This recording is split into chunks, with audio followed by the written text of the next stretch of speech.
Hey everybody, it's Morgan Simpson, author of What's Running You, How to Become the Entrepreneur of Your Life, and I'm just going to do a quick video giving a little overview of the book. I'm a visual learner, so I've drawn a little diagram here to help us out. Now, the subtitle of the book is called How to Become the Entrepreneur of Your Life. So basically, I'm using entrepreneurship as a metaphor for life, and one of the main questions that the book is asking is, are you being the entrepreneur of your life, or are you being the employee of your life? Now, what I mean when I talk about being the entrepreneur of your life is you being the person you are made to be, like running your life from that place. In the book, a lot of times I talk about like living from your soul. That's what this embarrassing little drawing is. That's your soul shining.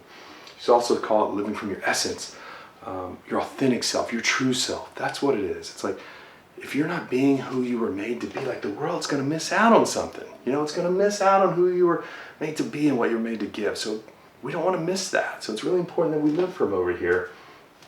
But something happens to us. You know, maybe we do something wrong because we're all idiots in ways, and maybe somebody does something bad to us. Maybe we have a big failure. But bottom line, we don't feel the sense of belonging and love that we felt. All of a sudden we feel not good, not good enough, not worthy. We feel shame, basically. Shame's entered our life. And our mind comes in to protect us like it always has. And it's not seeing a tiger over here, but it's feeling these feelings that we don't want to feel, right? And this is where the ego comes in. I kind of see this side as like the soul side, and this is the ego side. And I don't see the ego as bad. I think it's trying to protect us. In many ways, it's like a parent, right? And it kind of creates a child. Like, let's say you love drawing. Right? You love drawing, like you're here, you're lit up when you're drawing, like this is who I was made to draw. But all of a sudden, every day in class, freaking Johnny comes in, right? Makes fun of you. Every day. Like you're like, really? Again, Johnny? Yeah, again. He keeps doing this. You're like, all right, enough, dude, I can't take it anymore. So all of a sudden you hide that part of you, or maybe you like a certain type of music and everyone else likes something else, and you're like, oh, all right, let's hide it. Or maybe better, maybe you see something over here that people are getting like praise and adulation and love for, that sense of belonging that you felt over here. And even though it's kind of like a false sense of that, like you want that, even though it's not at all like what you were made to be or like or drawn to, but you're like, I'm going to go for that. So basically all these things, it's like the ego is creating a false self on top of our true self to protect us. It's creating a fraud in some sense. Like in some ways, I know it sounds harsh, but we're all kind of frauds in a way. And we're trying to get that one thing that'll like that. Maybe if I just get this, I'll feel loved or they'll love me. But ultimately, they're going to be loving the fraud, the false self. So we're never going to have that sense of feeling we want over here. You know, because we've got all these layers of protection, this armor on, right? And let me be clear, like armor can be really important. Like if you're in a battle, you need armor. If you're like seriously, like if you're being abused, like this may be the thing that protects you. But the problem is, we don't just wear it in battle, right? We take this armor everywhere. We take it to work. We take it to at home, in all of our relationships. We're carrying this stuff around to all these situations. We're carrying this baggage, this weight, and it's wearing us out. And it's making life difficult. It's making our relationships difficult. We're manipulating things. So it's like, we can't live from this place. It's too hard. So that's what this book's about, man. It's about getting rid of this stuff and stopping being an employee run by other things. And it's about moving over here to being an entrepreneur, right? A little more free. And the journey that we use to take that on is we use the elements of story, like our own. There's like our own little version of the hero's journey in the book. So that's what we do. Let me go over here. Keeping with that metaphor, like an entrepreneur has a board of directors, right?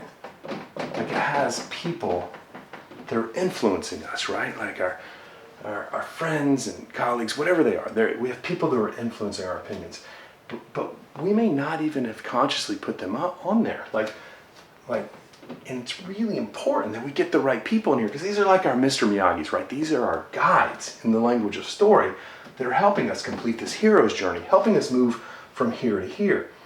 Like, I think that's what stories are about. It's like moving from our identity and our ego over to like our essence and our soul. So it's really important that we have the right guides and right board members.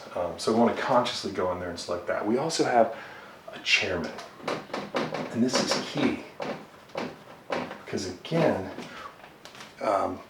we all have a chairman, but we may have not consciously chosen that. The chairman is like the boss behind the scenes, right? It's the thing behind the thing. It's the idea that's kind of running the show.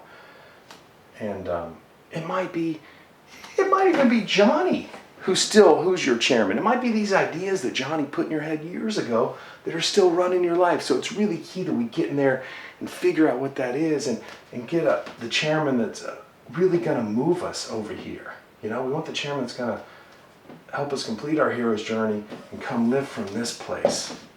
That's what we need to do, because we want to lay down all this baggage and all this weight and live more from our essence, more free, more who we were meant to be.